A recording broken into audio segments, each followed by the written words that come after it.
ਪਾਠ ਕਰਵਾਉਣ ਨਾਲੋਂ ਆਪ ਪਾਠ ਕਰਨ ਦਾ ਅਧਿਕ ਫਲ ਹੈ।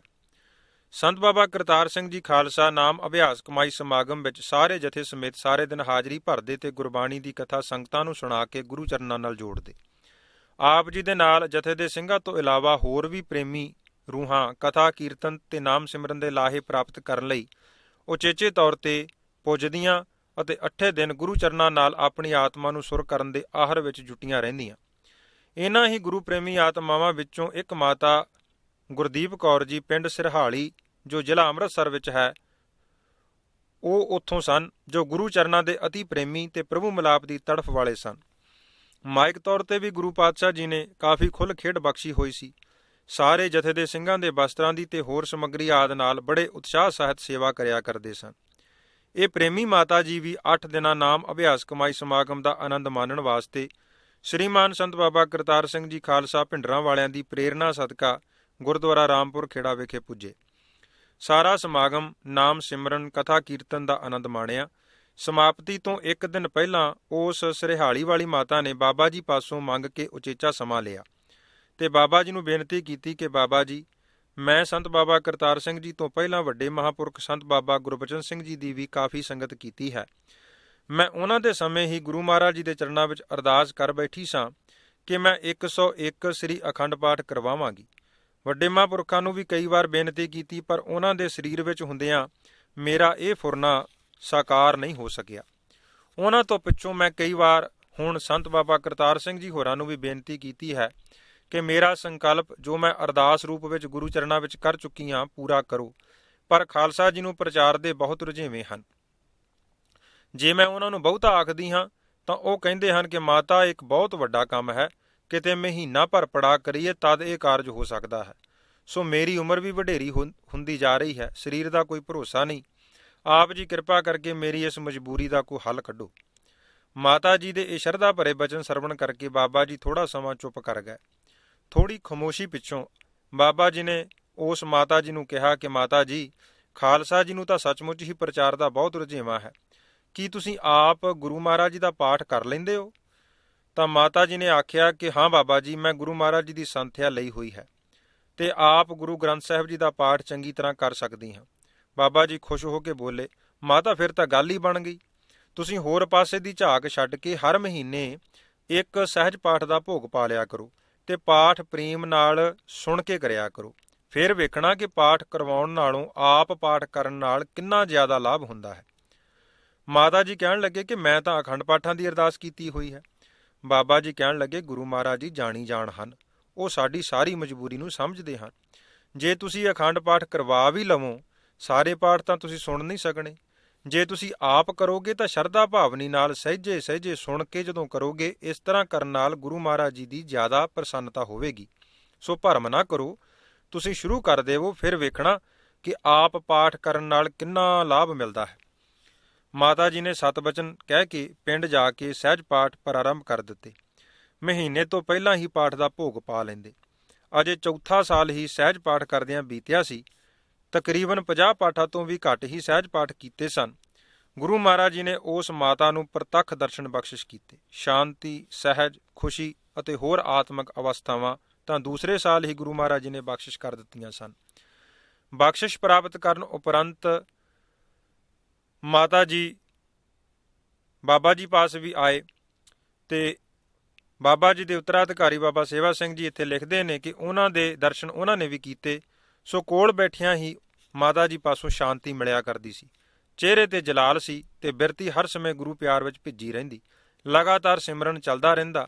ਸੋ ਆਪ ਜੀ ਹਰ ਸਾਲ ਨਾਮ ਅਭਿਆਸ ਕਮਾਈ ਸਮਾਗਮਾਂ ਵਿੱਚ ਹਾਜ਼ਰੀ ਭਰਦੇ ਰਹੇ ਅਤੇ ਬਾਬਾ ਜੀ ਨਾਲ ਗੁਰੂ ਬਖਸ਼ਿਸ਼ਾਂ ਦੀ ਸਾਂਝ ਬਚਨਾਂ ਦੁਆਰਾ ਕਰਦੇ। ਇਸ ਪ੍ਰੇਮ ਭਿੱਜੀ ਅਵਸਥਾ ਵਿੱਚ ਮਾਤਾ ਨੇ 4 ਸਾਲ ਬਾਅਦ ਬਾਬਾ ਜੀ ਨਾਲ ਗੱਲ ਕੀਤੀ ਕਿ ਬਾਬਾ ਜੀ, ਆਪ ਜੀ ਨੇ ਜੋ ਮੈਨੂੰ ਕਿਰਪਾ ਕਰਕੇ ਗੁਰੂ ਚਰਨਾਂ ਨਾਲ ਜੁੜਨ ਦਾ ਮਾਰਗ ਦੱਸਿਆ ਹੈ, ਉਸ ਮਾਰਗ ਤੇ ਚੱਲ ਕੇ ਮੈਂ ਜੀਵਨ ਵਿੱਚ ਜੋ ਚਾਹੁੰਦੀ ਸਾਂ ਸੋ ਕੁਝ ਹੀ ਪ੍ਰਾਪਤ ਕਰ ਲਿਆ ਹੈ। ਹੁਣ ਕਿਸੇ ਪ੍ਰਕਾਰ ਦੀ ਕੋਈ ਲਾਲਸਾ ਬਾਕੀ ਨਹੀਂ ਰਹਿੰਦੀ।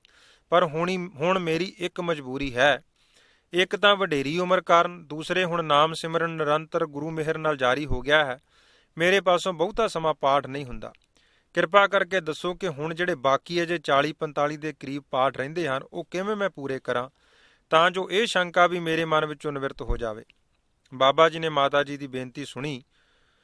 ਉਹਨਾਂ ਨੂੰ ਆਖਿਆ ਕਿ ਕੋਈ ਗੱਲ ਨਹੀਂ, ਜੇ ਤੁਸੀਂ ਆਪ ਪਾਠ ਨਹੀਂ ਕਰ ਸਕਦੇ ਤਾਂ ਤੁਸੀਂ ਸੰਤ ਕਰਤਾਰ ਸਿੰਘ ਜੀ ਖਾਲਸਾ ਨੂੰ ਕਹਿ ਕੇ ਕੋਈ ਚੰਗਾ ਪ੍ਰੇਮੀ ਪਾਠੀ ਰੱਖ ਲਵੋ, ਮੈਂ ਵੀ ਉਹਨਾਂ ਨੂੰ ਬੇਨਤੀ ਕਰ ਦਿਆਂਗਾ। ਪਾਠੀ ਸਿੰਘ ਜਿੰਨਾ ਚਿਰ ਪਾਠ ਕਰੇ ਤੁਸੀਂ ਕੋਲ ਬੈਠ ਕੇ ਨਾਲੇ ਸਿਮਰਨ ਕਰੀ ਗਏ ਨਾਲੇ ਪਾਠ ਸੁਣੀ ਗਏ। ਇਸ ਤਰ੍ਹਾਂ ਦੋਵੇਂ ਕਾਰਜ ਪੂਰੇ ਹੋ ਜਾਣਗੇ।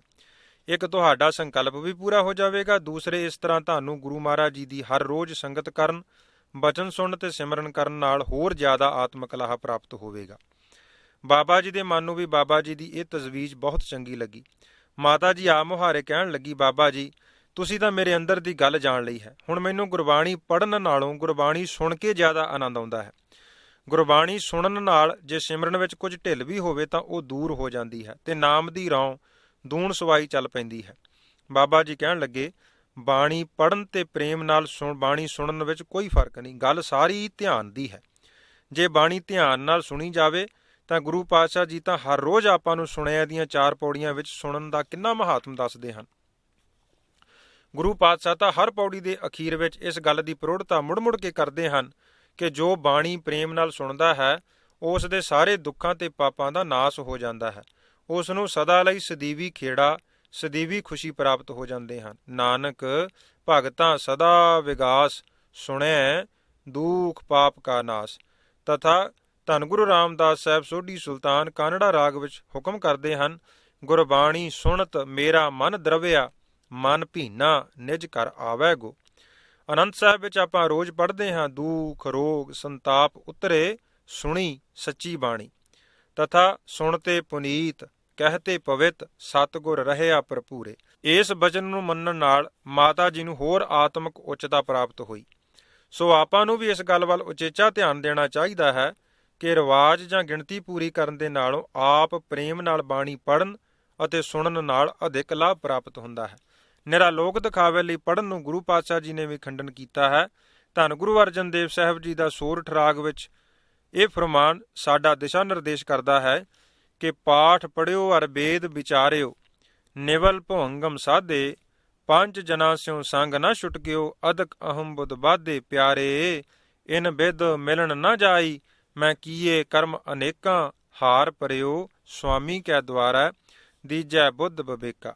ਤਥਾ ਭਗਤ ਕਬੀਰ ਜੀ ਦਾ ਇਹ ਫਰਮਾਨ ਸਾਡੇ ਲਈ ਇਹ ਚਾਨਣ ਮੁਨਾਰੇ ਦਾ ਕੰਮ ਦਿੰਦਾ ਹੈ ਕਿ ਕਿਆ ਪੜ੍ਹੀਏ ਕਿਆ ਗੁਨੀਐ, ਕਿਆ ਵੇਦ ਪੁਰਾਨਾ ਸੁਣੀਐ, ਪੜ੍ਹੇ ਸੁਨੇ ਕਿਆ ਹੋਈ, ਜੋ ਸਹਿਜ ਨਾ ਮਿਲਿਓ ਸੋਈ। ਗੁਰੂ ਨਾਨਕ ਪਾਤਸ਼ਾਹ ਜੀ ਤਾਂ ਆਸਾ ਦੀ ਵਾਰ ਵਿੱਚ ਨਿਰੀ ਪੜ੍ਹੰਤ ਦਾ ਖੰਡਨ ਕਰਦੇ ਹਨ। ਪੜ੍ਹ ਪੜ੍ਹ ਗੱਡੀ ਲੱਦੀਐ, ਪੜ੍ਹ ਪੜ੍ਹ ਭਰੀਐ ਸਾਥ, ਪੜ੍ਹ ਪੜ੍ਹ ਬੇੜੀ ਪਾਈਐ, ਪੜ੍ਹ ਪੜ੍ਹ ਗੱਡੀਐ ਖਾਤ, ਪੜ੍ਹੀਐ ਜੇਤੇ ਬਰਸ ਬਰਸ, ਪੜ੍ਹੀਐ ਜੇਤੇ ਮਾਸ, ਪੜ੍ਹੀਐ ਜੇਤੀ ਆਰਜਾ, ਪੜ੍ਹੀਐ ਜੇਤੇ ਸਾਸ, ਨਾਨਕ ਲੇਖੈ ਇੱਕ ਗੱਲ, ਹੋਰ ਹਉਮੈ ਝਖਣਾ ਝਾਕ। ਪੜ੍ਹਨਾ ਇਸ ਲਈ ਹੈ ਕਿ ਅਸੀਂ ਸੁਣ ਸਕੀਏ ਤੇ ਸੁਣਨਾ ਇਸ ਲਈ ਹੈ ਕਿ ਆਪਾਂ ਜੋ ਸੁਣਿਆ ਹੈ ਉਸ ਨੂੰ ਆਪਣੇ ਜੀਵਨ ਵਿੱਚ ਘਟਾਈਏ, ਮੰਨੀਏ। ਜੋ ਮੰਨ ਲੈਂਦਾ ਹੈ, ਸਤਿਗੁਰੂ ਜੀ ਜਪਜੀ ਸਾਹਿਬ ਦੀ 12ਵੀਂ ਪੌੜੀ ਵਿੱਚ ਫਰਮਾਨ ਕਰਦੇ ਹਨ ਕਿ ਮੰਨੇ ਕੀ ਗਤ ਕਹੀ ਨਾ ਜਾਏ, ਜੇ ਕੋ ਕਹੈ ਪਿਛੈ ਪਛਤਾਏ, ਕਾਗਦ ਕਲਮ ਨਾ ਲਿਖਣ ਹਾਰ, ਮੰਨੇ ਕਾ ਬਹਿ ਕਰਨ ਵਿਚਾਰ, ਐਸਾ ਨਾਮ ਨਰੰਜਨ ਹੋਏ, ਜੇ ਕੋ ਮਨ ਜਾਣੈ ਮਨ ਕੋਏ। ਤਥਾ ਜਿਨੀ ਸੁਣ ਕੇ ਮੰਨਿਆ ਤਿਨਾ ਨਿਜ ਕਰ ਵਾਸ। ਗੁਰੂ ਅਮਰਦਾਸ ਸਾਹਿਬ ਜੀ ਸ੍ਰੀ ਰਾਗ ਵਿੱਚ ਹੁਕਮ ਕਰ